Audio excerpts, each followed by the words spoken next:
Buenas noches, amados hermanos. Bienvenidos todos a nuestro estudio de la obra del Espíritu Santo. Hoy debemos concluir ya esta lección que tiene que ver con la influencia calvinista en el estudio de el Espíritu Santo o de la obra del Espíritu Santo. Hemos estado hablando acerca de las doctrinas fundamentales del calvinismo que, repito una vez más, no pertenecen a una iglesia en particular, sino que han estado promoviéndose a través de muchas iglesias, sea que hayan creído los mismos 5 puntos que este señor o que hayan tomado algunos en particular y los hayan promovido.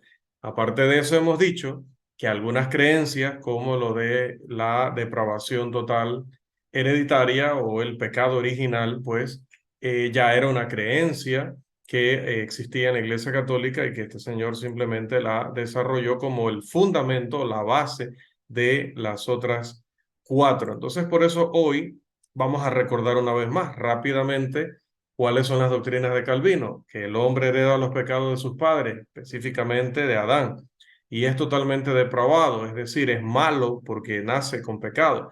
Por lo tanto, no puede hacer nada bueno porque le nazca hacer lo bueno.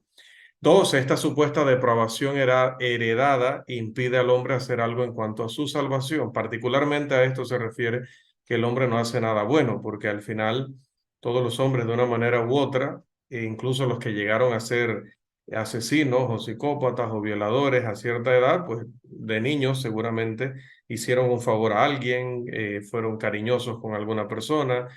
Cuando habla de hacer lo bueno, no se refiere a hacer buenas cosas en general, sino a hacer lo que la ley de Dios pide, hacer lo correcto delante de los ojos de Dios en cuanto a la salvación especialmente.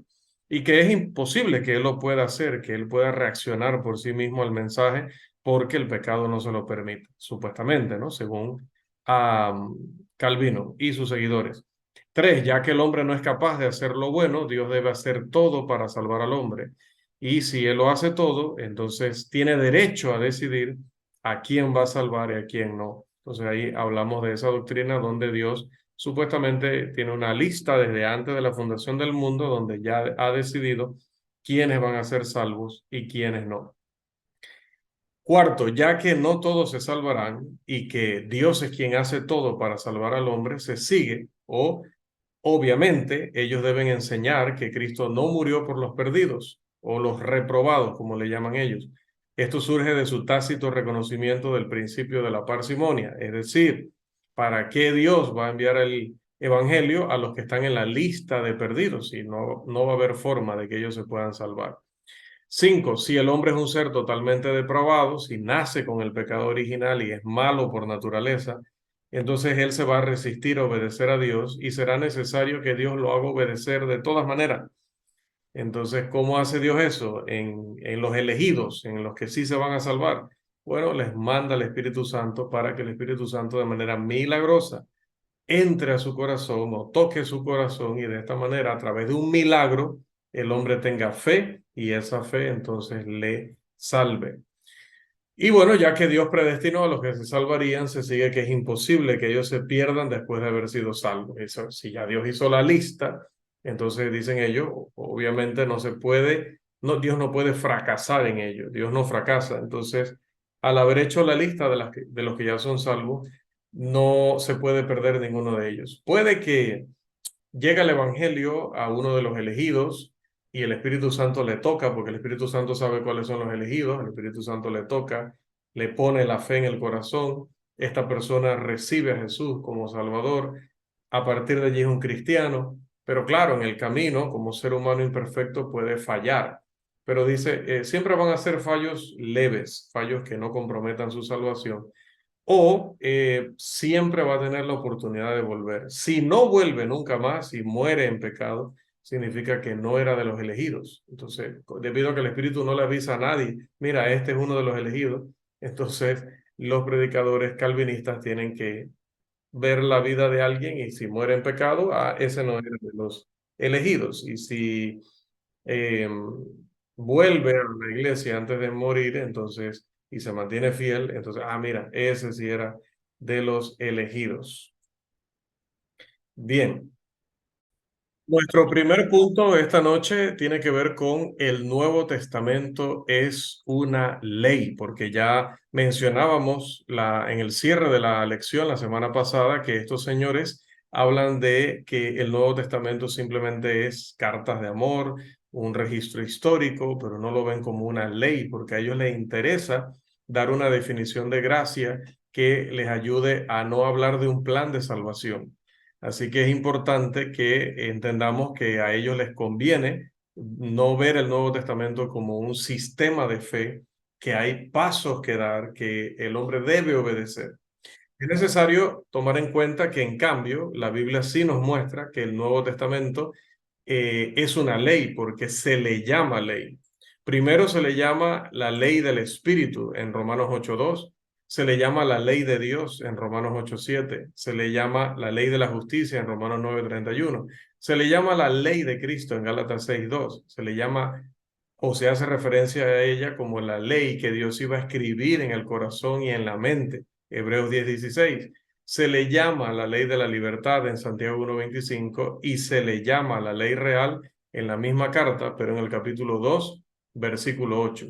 Entonces, si no existe alguna ley en los tiempos del Nuevo Testamento, entonces, pues estas personas estarían diciendo que no hay pecado, porque Romanos 4:15 así lo dice.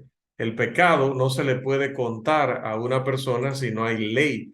Romanos capítulo 4, versículo 15 dice, pues la ley produce ira, pero donde no hay ley, tampoco hay transgresión. Y el 5:13 dice, pues antes de la ley había pecado en el mundo, pero donde no hay ley, no se inculpa de pecado. Por lo tanto, si no hubiera ley, como ellos quieren afirmar, la gracia de Dios traería salvación universal, porque el pecado no se le contaría a nadie, no se le sumaría a su cuenta, como es la definición de la palabra imputar o la palabra contar en este pasaje. El calvinista erróneamente enseña que la palabra imputar significa transferir, pero la verdadera definición es sumarle a la cuenta de alguien. Dios no le podría sumar culpa de pecado o pecado al registro del hombre, porque según estos señores, pues no hay ley ahora en el Nuevo Testamento. Entonces, si no hay ley, no hay transgresión, 4:15. Y si no hay ley, no se puede sumar al registro del hombre algún pecado, Romanos 5:3. Si la gracia y la ley son mutuamente exclusivas, es decir, donde hay ley no puede haber gracia y donde hay gracia no puede haber ley, y el Antiguo Testamento era un sistema de ley, porque lo aceptan así, de puro legalismo. Entonces, eso nos llevaría a la conclusión de que en el Antiguo Testamento no podía haber gracia. Pero ninguna persona va a ser salva sin la gracia de Dios. Entonces, si el Antiguo Testamento sí era ley y por lo tanto no había gracia, y las personas solo se pueden salvar por la gracia, estaríamos diciendo que todas las personas en el Antiguo Testamento se habrían perdido. Si no existía la gracia en el Antiguo Testamento y la salvación de ellos no estuvo basada en ninguna obra, en ningún acto de obediencia o actos de obediencia, entonces se sigue que era imposible que se salvaran. Ninguno se pudo haber salvado, ya que algunos fueron salvos, porque la Biblia nos dice que nos acompaña una gran nube de testigos justos del Antiguo Testamento que no fueron perfeccionados aparte de nosotros, para que heredáramos todos la misma promesa de Dios. Aquí hay una consulta. Ellos dicen que donde hay ley no hay gracia, pero el Antiguo Testamento era ley y ellos lo aceptan, pero también aceptan que la Biblia dice que los santos del Antiguo Testamento, como David, como el mismo Moisés, como Josué, etcétera, fueron salvos. Entonces, ¿cómo fueron salvos si no había gracia y solamente había ley? La Biblia dice que sí fueron salvos. Entonces se sigue que la gracia de Dios les tuvo que alcanzar, porque nadie es salvo sin la gracia de Dios. Ahora, si la gracia de Dios perdonó sus pecados sin que ellos mostraran obediencia, entonces, pues, sería cierto la doctrina de la gracia incondicional, es decir, que Dios salva a todos sin pedirles nada y sin que estos lo hubieran merecido. Aquellos que defienden o abogan que solamente hay dos alternativas, o estamos en un periodo que todo es gracia, o estamos en un periodo que todo es ley, estas personas también son culpables de lo que se conoce como la falacia de la pregunta compleja. Es decir, se hace una pregunta donde ya van inyectadas las opciones que le interesan al que pregunta para no hacer ver como que la persona no tiene otra alternativa. Por ejemplo, imagínese que alguien le pregunte a usted, dígame sí o no, ¿ha dejado de golpear a su esposa? Analice esa pregunta. La persona le está poniendo en una situación en la que si usted dice sí, entonces la golpeaba. Y si usted dice no, ¡qué bárbaro! Entonces usted la sigue maltratando, acepta que la maltrata y que la sigue maltratando. Esa es la falacia de la pregunta compleja, porque en realidad esa pregunta, ya digo, lleva inyectado el interés del que está preguntando para guiarlo a usted a un problema. La pregunta correcta sería, ¿usted golpea a su esposa? ¿Sí o no? No. Listo, todo queda allí. Si dice sí, entonces podría venir la pregunta, ¿y lo sigue haciendo? ¿Lo dejó de hacer? Etcétera. Entonces, la pregunta compleja lleva trampa y busca meter a la persona en un problema que no existe. Entonces, la pregunta real en el caso de lo que es gracia es, ¿es justificado el hombre por la gracia sola o por la gracia con algo más? Si alguien es salvo por la gracia sola, entonces su salvación no involucró ningún tipo de obra, ningún tipo de acción, ningún tipo de obediencia. Pero note que si vamos a Juan capítulo 6, versículo 29, este texto dice, respondió Jesús y les dijo, esta es la obra de Dios, que creáis en el que Él ha enviado. Por lo tanto, ¿qué nos dice este texto? Que la fe, perdón, es una obra. La fe es una obra según Jesús. Por lo tanto, alguien que se salva por la gracia sola, entonces no se salva mediante la fe.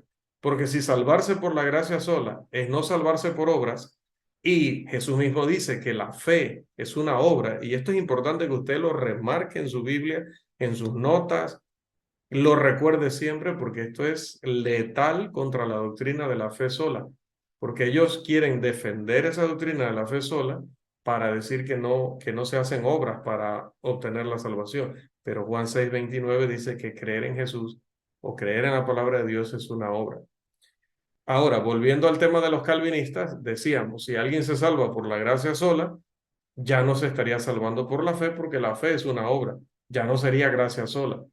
En sus escritos, ellos construyen un hombre de paja al que luego derrumban y se hacen los de sacar pecho por decir que han ganado la discusión. Pero el hombre de paja que ellos levantan es un hombre de un sistema de obras solas que luego ellos refutan y nadie ha hablado de que el hombre se salva solo por obras. Ese no es la discusión. Al parecer, solamente levantan esta acusación contra nosotros para luego poder vender más fácil su posición de que el hombre no es salvo por obra solamente, sino salvo por gracia solamente. La influencia del calvinismo en las denominaciones ha sido, como ya mencionaba, amplia, porque no es una nada más, no son 3 o 5 nada más, es una mayoría abrumadora de denominaciones que, aunque no están de acuerdo entre ellas en muchas cosas, sí están de acuerdo en muchas de las doctrinas de Calvino. Muchas denominaciones han adoptado prácticas en el pasado que estaban basadas en las ideas o presuposiciones del calvinismo. Por ejemplo, la práctica de los metodistas del bautismo infantil. Esa práctica se originó con la doctrina de la depravación total hereditaria. Los metodistas abandonaron, para que usted sepa, la doctrina de la depravación total hereditaria, pero siguen bautizando a los niños. Entonces, los metodistas han retenido la doctrina de la gracia irresistible, que está relacionada con la gracia, con la doctrina de la depravación total hereditaria, pero sin creer ya en esa doctrina. Ahora, si usted me pregunta a mí, ¿cómo es que defienden una cosa sin creer la otra, que es la base? Buena pregunta, habría que consultar con ellos, pero ellos dicen que ya no creen en esa doctrina del pecado original, pero sí creen que los niños hay que seguirlos bautizando y sí creen que el Espíritu Santo tiene que poner fe de manera milagrosa en el corazón del hombre, pero es extraño porque según Calvino, y tenía lógica, esas dos cosas dependían de si el hombre nacía con pecado o no. El mejor ejemplo de la influencia del calvinismo la encontramos cuando examinamos a las iglesias bautistas, que quizás estas las conocemos más. Los primeros bautistas enseñan los 5 puntos de Calvino.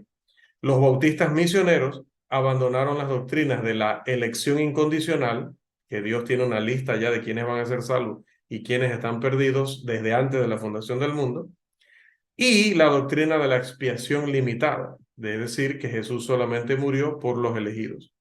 Ahora, ¿cómo tener mentalidad misionera si Dios va a hacer todo en la conversión? Algunos otros bautistas han abandonado la doctrina de la depravación total hereditaria, mientras retienen las doctrinas de la gracia irresistible y de la perseverancia de los santos. Recuerda que la doctrina de la perseverancia de los santos es que si ya tú estás en la lista de elegidos, no te puedes perder, porque ya Dios decidió que tú te vas a salvar. Así que no hay nada que puedas hacer que te pueda perder, o siempre vas a hacer cosas leves que no van a poner en riesgo tu alma, o si haces cosas graves, pues Dios te dará el tiempo, estará obligado prácticamente a darte el tiempo y la oportunidad de volver porque no te puedes perder. Entonces, note cómo estas personas han ido analizando algunas cosas y las han corregido y otras no le han puesto nada de análisis. Porque estos misioneros dijeron, ¿para qué le vamos a ir a predicar a la gente si vamos a encontrar un montón? La mayoría van a ser de los reprobados. No tiene sentido predicarles si ellos nunca se van a salvar. Cabe mencionar que la doctrina de la gracia irresistible, es decir, la de que el Espíritu Santo de manera milagrosa le pone fe en el corazón al hombre, o una variación de ella, es el último vestigio de la influencia calvinista que debe descartarse. Otros grupos religiosos siguen este mismo patrón general de retener la doctrina de la gracia irresistible luego de descartar los otros 4 puntos del sistema calvinista. Hay una creciente influencia también del calvinismo, pero con tristeza lo digo y lo advertí de la semana pasada, en la Iglesia del Señor. Pocos miembros de la Iglesia del Señor, hace unos 50 años, hubieran imaginado que la Iglesia del Señor tendría problemas desde mediados del siglo XX en adelante con el calvinismo dentro de la Iglesia del Señor. Los predicadores de la vieja guardia han debatido o hemos debatido con calvinistas y neocalvinistas en cada zona de nuestro país y de Latinoamérica, pero la iglesia hoy está teniendo problemas con la doctrina de la gracia irresistible, de la justificación imputada y de la perseverancia de los santos. Además de esto, se están defendiendo posiciones calvinistas en cuanto a la providencia de Dios. Estos predicadores o maestros que están afirmando influencias del Espíritu Santo mediante una operación directa son calvinistas. Ahora, existen 2 tipos de calvinistas y los veremos más adelante, pero son calvinistas, son seguidores de las doctrinas de Calvino. Hablemos de, en particular, algo que nos interesa muchísimo, que son los orígenes de la influencia calvinista en la Iglesia del Señor. Naturalmente, uno se pregunta cómo estas doctrinas han entrado a la Iglesia de Cristo, cómo han entrado a la Iglesia del Señor. Parece evidente que estas doctrinas han llegado, por lo menos, a través de 8 medios, y le voy a pedir que preste mucha atención y que se está tomando notas, pues que lo considera anotar. A los hermanos que nos están viendo posteriormente a través del canal de YouTube, lo mismo, le pido que ponga pausa al video y busque su libreta, sus notas, o si lo hace virtualmente en su teléfono, igual, pero que tome nota de esto porque es importante cómo se ha introducido y se está introduciendo el calvinismo en la Iglesia de Cristo. ¿Dónde? No sé si en su país, no sé si en mi país, pero sé que en muchos lugares. Primero, hablé antes de tragar el último trago, vale la redundancia. El primer medio de entrada para estas doctrinas es a través de las personas que se han convertido de estas denominaciones. que no reciben instrucción en los fundamentos de la doctrina bíblica y que por eso están en la iglesia, pasan años y todavía siguen utilizando lenguaje calvinista porque siguen creyendo que algunas cosas del calvinismo son ciertas o son verdaderas y nadie se ha dado la tarea de sentarse, estudiar y aclararle a estos hermanos que las cosas no son así bíblicamente hablando. Y esta es la razón por la cual, hermanos, estamos también, como les anuncié la otra vez, preparando un material, ya lo llevamos bastante avanzado, estamos entrando ya a la lección número 10 de fundamentos bíblicos. Y les decía el otro día que aunque respeto mucho el folleto de fundamentos bíblicos que ha distribuido la Escuela Bíblica de las Américas y los hermanos de LAM a través de Centroamérica y Suramérica, considero desde mi perspectiva, que no tiene que ser la mejor ni perfecta, que es un material bastante, no es explicativo, es demasiado esquematizado y pretendo entregar a la hermandad un material más explicado para que sea más sencillo para los hermanos que van a enseñar estas lecciones y también sea para el estudiante más sencillo, porque yo puedo estar en una lección donde a mí me explican fundamentos bíblicos, la lección número 3 me refiero al material de los hermanos de LAM, y si dentro de 10 años alguien toma ese mismo material y me dice, ¿qué se explicó de esto? Probablemente yo no recuerde mucho porque es que es así, yo voy a olvidar mucho de lo que se me va a estar enseñando. Entonces, cuando yo quiero volver al material, o si no es que alguien me pregunte, sino que yo quiero volver al material y quiero recordar qué fue lo que hace 3, 4, 5 años me explicaron, y solamente veo una línea, una frase y un montón de textos, no voy a recordar. Entonces, el propósito es que las personas puedan tener un material un poquito más ampliado, más explicado, y que de esta forma también cuando más adelante quieran volver al material, allí esté la explicación. Entonces, ese material es importante, pero también lo podría hacer cada predicador en su área, en su zona. No es que yo tengo que hacerlo.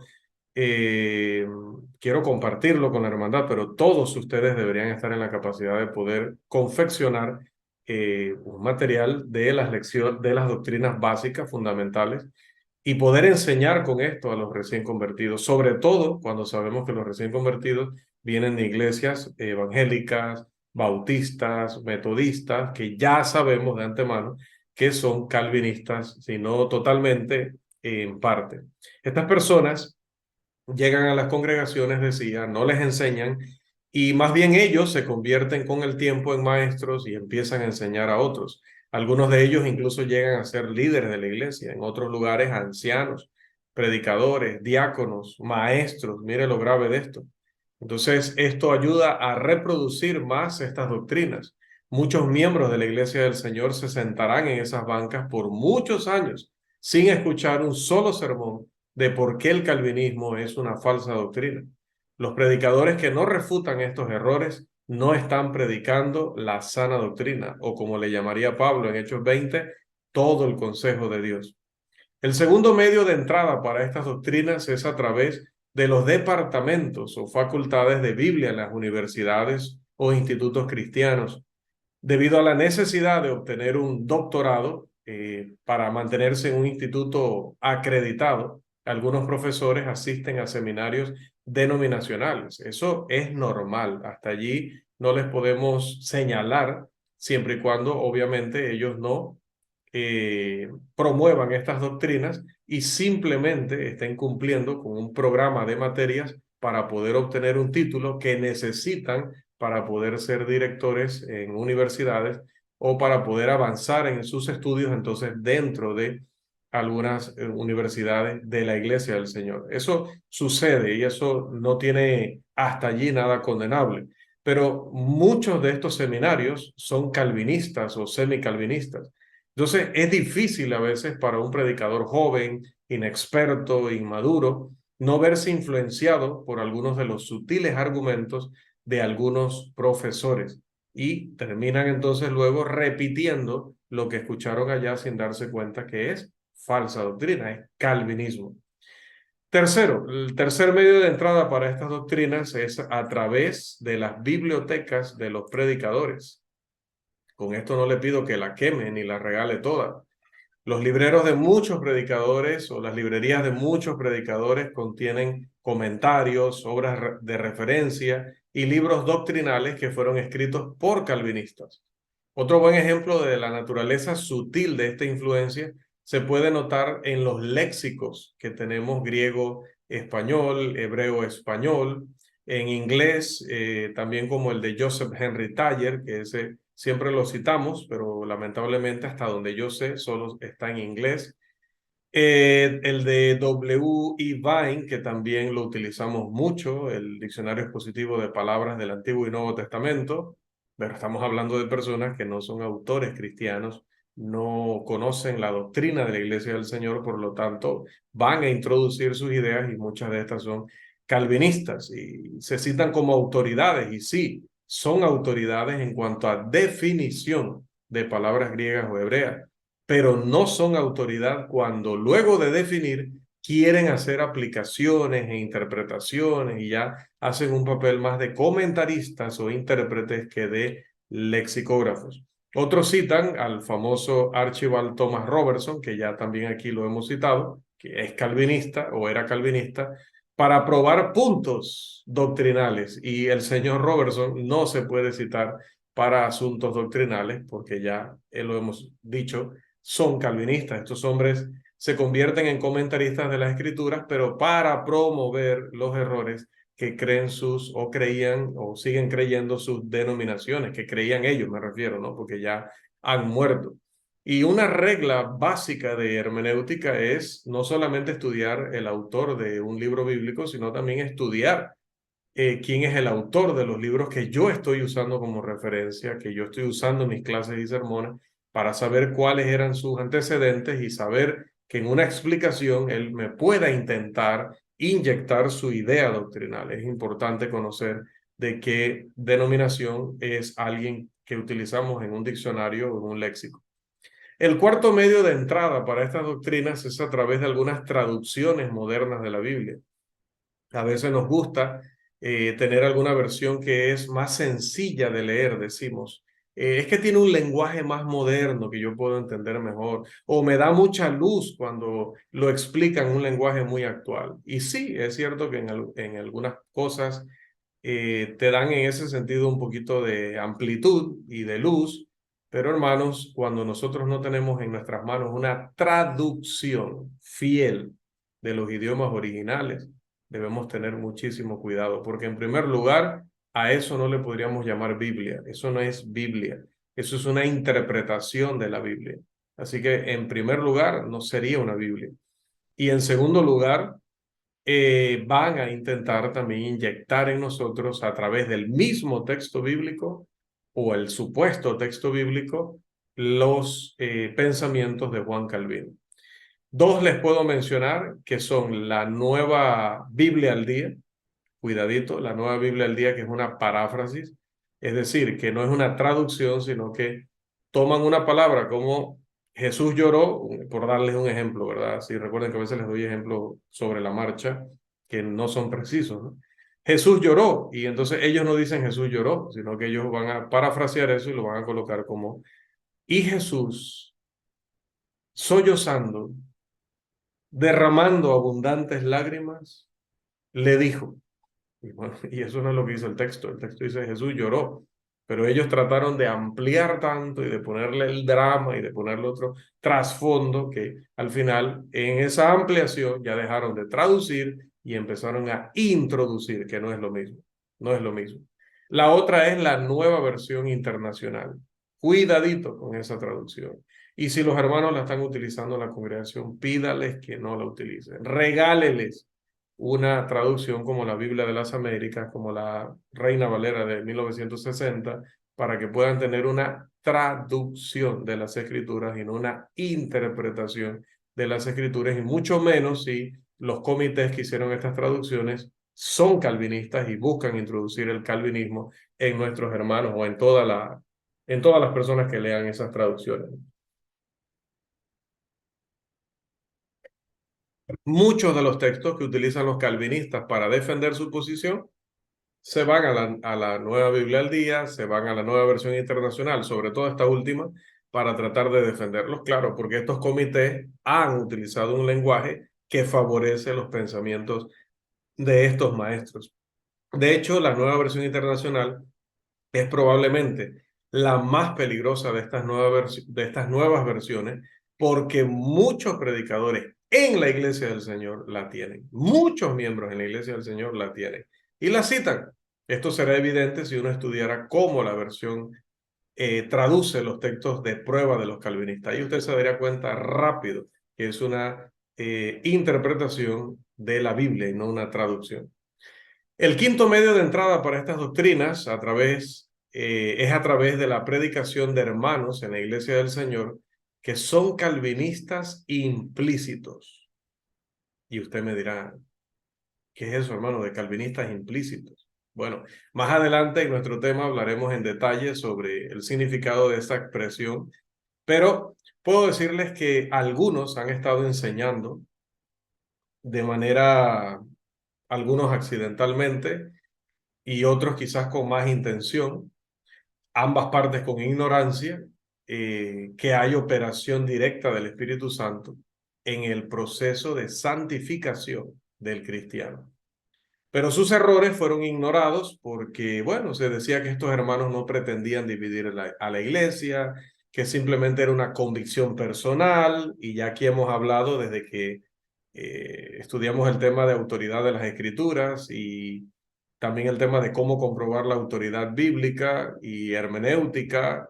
Hemos dicho una y otra vez, porque la Biblia así lo enseña, que no estamos en libertad de creer algo que la Biblia no autoriza. Yo no puedo decir, hermano, es mi creencia personal cuando me refiero a un tema doctrinal. No puedo, yo no puedo decir, hermano, María fue siempre virgen, pero hermano, esa es mi convicción personal. El hombre nació en pecado, pero es mi convicción personal. Cuidadito con eso. Cuando es doctrina, no tiene derecho a creer algo a nivel personal. No puede. Tiene que creer y tiene que enseñar y tiene que practicar solo lo que la Biblia le ha enseñado. Pero como algunos de estos dijeron así, mira, yo no lo enseño en el púlpito, yo no doy conferencias de eso, yo no doy seminarios, solamente lo creo. Los dejaron y los dejaron y estas personas terminaron convirtiéndose en calvinistas. Estos hermanos han llevado a las iglesias a la apostasía porque luego fueron engordando esas convicciones o creencias erróneas y finalmente, aunque al principio no lo pretendían utilizar para dividir a la iglesia, al final sí lo hicieron. El sexto medio de entrada para estas doctrinas es a través del orgullo de algunos predicadores. Algunos quieren aparentar erudición sin tener una preparación académica que lo demuestre. Ninguno en esta clase es erudito, ni está cerca, ninguno, y me estoy incluyendo de primero, porque a veces cuando hemos señalado a alguien en error, a veces cuando hemos enseñado lo correcto sobre alguna cosa y se ofende algún hermano, salen con estas expresiones infantiles, expresiones de ignorantes y expresiones de malas personas. Lo que pasa es que Rolando cree que es un erudito, lo que pasa es que Rolando cree que es un filósofo de la Biblia, lo que pasa es que no, Rolando no cree nada de eso. Rolando que se consuma en el infierno no se puede consumir. Rolando que pase la eternidad en el infierno si Rolando se cree erudito, si Rolando Rovira insinúa o trata de dar a entender que es superior a sus hermanos, que el infierno se encargue de él. Pero no es así, hermano, no es así. Lo que sí es cierto es que trato de ser serio, trato de ser responsable y trato de ser honesto con lo que veo que la Biblia dice. Entonces, cuando uno sí se trata de tirar de erudito y de sabio y de filósofo, más allá de lo que Dios realmente te ha dado y de lo que pueda comprobar una universidad que te pudiera verdaderamente categorizar o acreditar como tal, ahí sí viene el problema. Ante los ojos del mundo, uno no es erudito, a menos que se adapte a los puntos de vista de los eruditos del mundo. Y los eruditos del mundo, en su gran mayoría, casi en su totalidad, vienen de denominaciones. Entonces, cuando alguien quiere parecer erudito, cita mucho a los eruditos, pero la mayoría de eruditos son denominacionales. Y cuando esta persona cita sin analizar de manera crítica, inteligente, las citas de estas autoridades, entre comillas, para aparentar que son eruditos. ¿Qué pasa? No se dan cuenta que están como loros repitiendo el error. Las autoridades denominacionales no hablarán bien de alguien que no los siga por el camino ancho que lleva a perdición. Entonces muchos prefieren ser llamados eruditos con tal de recibir el respeto y la admiración de estas personas, pero que terminan trayendo error a la iglesia del Señor. El séptimo medio de entrada para estas doctrinas es a través de los himnos que la iglesia canta, y ya hemos hablado un poquito de esto. Hermanos, muchos himnos de nuestros himnarios fueron escritos por calvinistas con la intención de promover sus creencias, obviamente, porque creían que estaban en la verdad. Nosotros hemos tomado esos himnarios y hemos compilado un himnario y lo hemos dado a la congregación. Pero quizás no hemos hecho la labor de seleccionar, de examinar, y a veces estamos cantando.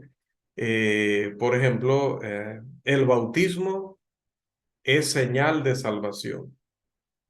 ¿Usted ha cantado ese himno? Bautícese cada uno. Hay una frase que dice: el bautismo es señal de salvación. El bautismo no es señal de que alguien ha sido salvo. El bautismo es el medio por el cual alguien muestra su obediencia y solo será salvo después de bautizarse. El autor no creía que la persona era salvo después de bautizarse, sino que ya había sido salvo por la fe y que el bautismo solo era como un testimonio público de que Dios ya había salvado a esa persona. ¿Y cuántos años la Iglesia de Cristo ha cantado: el bautismo es mi señal de salvación? Octavo, el octavo medio de entrada para estas doctrinas es a través de los artículos de tono o corte calvinista que se pueden encontrar hoy día a través de la web, y que cuando copiamos una clase, cuando copiamos un sermón o en nuestra investigación copiamos un párrafo, parece que no tenemos el análisis para darnos cuenta de que estamos copiando también una grave doctrina denominacional. Ahora, ¿cómo podemos detectar a los denominacionales? A través de su lenguaje. Es una manera muy sencilla de detectarlos. El lenguaje del hombre traiciona sus pensamientos, como enseña Lucas 6:45, Mateo 12:34 y Proverbios 14:13. Por lo tanto, uno esperaría tener la capacidad de detectar a un calvinista por su lenguaje. Así que vamos a considerar aquí brevemente varias expresiones calvinistas en lo siguiente. Primero, uno puede oír a cristianos decir: cuando Dios me convirtió, o cuando fui convertido. Usualmente el calvinista quiere decir que él no tuvo nada que ver con su salvación, que él no podía hacer nada por ser salvo. Entonces por eso Dios lo convirtió. Esa es una acción directa, milagrosa de Dios. O cuando utiliza expresiones como esta de cuando fui convertido, para decir que fue un poder, que fue una influencia más allá de su fuerza, pero que no fue él. Y aun cuando estas expresiones no implican lógicamente que uno sea totalmente pasivo en la salvación, la mayoría de las personas interpreta estas palabras de esa manera. Entonces, debido a la confusión, no deberían utilizarlas los cristianos fieles y mucho menos los predicadores del evangelio. O por lo menos deberían ser cuidadosos cuando las utilizan para hacer inmediatamente la aclaración. Porque ciertamente Dios me convirtió a través de enseñarme el evangelio, pero yo también tuve que ver en la conversión al obedecer, al seguir las instrucciones que me dio Dios. Dos, la expresión me, es decir, Él me convirtió, Él me atrajo, Él me llevó, Él tal, el me, indica otra vez lo pasivo, que Dios hizo todo y que yo no hice nada. Esta expresión conlleva la idea de que la religión es algo que otro hace por la persona y no la persona misma. Cuando Santiago dice que la religión es algo que debemos hacer o practicar, como lo dice en Santiago 1:27. Tercero, algunos están hablando de testificar para Cristo. La palabra testimonio implica una operación directa del Espíritu Santo o un contacto directo con Dios. Todo lo que uno sabe acerca de los temas espirituales viene del testimonio de los testigos de Dios. ¿Y quiénes fueron los testigos de Dios? Los apóstoles y los profetas. Ninguna persona en la actualidad puede ser un testigo de Cristo, como nadie en la actualidad puede ser testigo del asesinato de Abraham Lincoln, por ejemplo. Uno podría convertirse en toda una autoridad en el tema de ese asesinato mediante el estudio diligente, pero nunca, por mucho que aprenda y por mucho que sepa, puede decir, yo fui testigo. De la misma manera, uno no puede ser un testigo hoy, como lo fue Pablo allá en Hechos 9:1 en adelante, sin un testimonio directo de parte de Cristo. Por esto, la aseveración de ser un testigo también es una aseveración de recibir testimonio directo de parte de Cristo. Esta es una aseveración de los modernos hacedores de milagros que lógicamente va a terminar conduciendo a la persona a practicar el pentecostalismo o la creencia de que hoy todavía el Espíritu Santo bautiza en el poder y que se dan entonces estos testimonios y revelaciones. Cuarto, la expresión recibe a Jesucristo como tu Salvador es una expresión calvinista. Esta expresión implica que Jesús es el Salvador de la persona que habla y que no es el Salvador de los demás. Esta expresión es un fruto de la doctrina de la expiación limitada, de que supuestamente Dios solo salva a los elegidos, que Cristo no murió por todos los que pertenecen a la historia de la humanidad, sino que solamente murió por la lista. La palabra recibe implica que la persona a la que Cristo salva no hizo nada, estuvo totalmente pasiva, el cual es un fruto de la idea de que Dios hace todo en la salvación y el hombre no hace nada. Recuerden, los calvinistas y los semicalvinistas enseñan que el hombre es pasivo en su salvación, porque solo la gracia es la que actúa y él no puede hacer nada.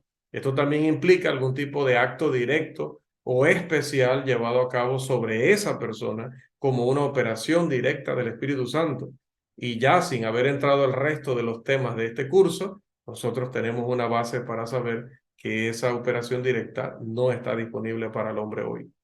Quinto, algunos predicadores en la iglesia son culpables de dar una definición estipulativa de la palabra fe. Y usted se habrá acercado un poquito más al video para escuchar la frase. ¿Cómo dijo, hermano?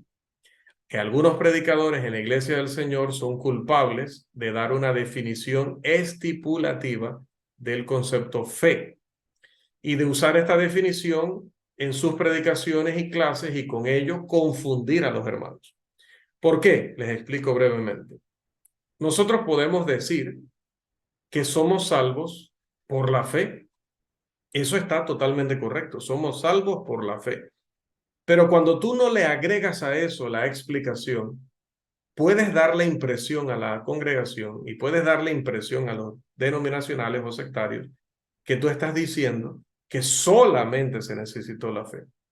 El hombre es salvo por la fe, la Biblia lo dice claramente. Y yo puedo utilizar esa expresión. Es una expresión estipulativa. Es una realidad que el hombre es salvo por la fe. Pero ¿es salvo por la fe cuándo? ¿Es salvo por la fe solo cuando tiene fe? ¿O es salvo por la fe cuando esa fe lo lleva a obedecer a Dios?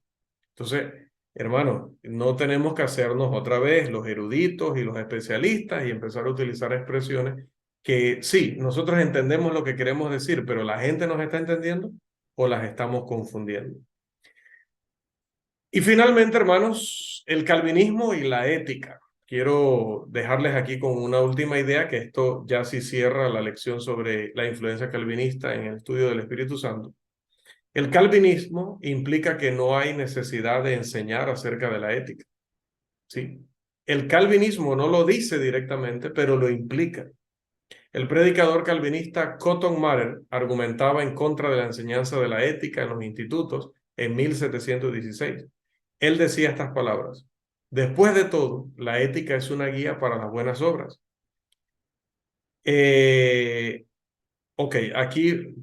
Aquí yo tomé más de lo que era en realidad la cita de Cotton Mather.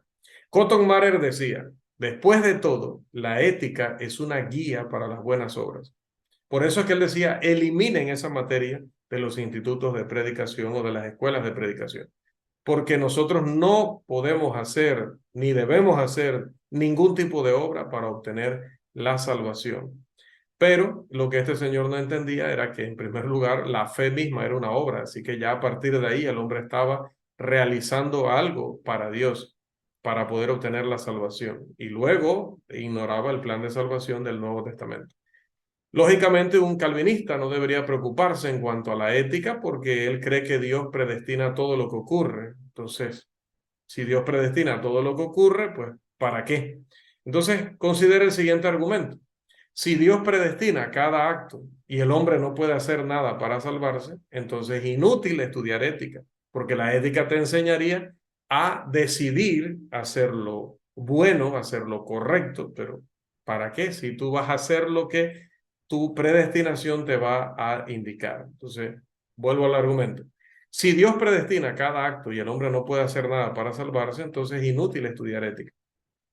Dios predestina cada acto y el hombre no puede hacer nada para salvarse. Recuérdate, es un argumento calvinista, no estoy diciendo que esto es la realidad.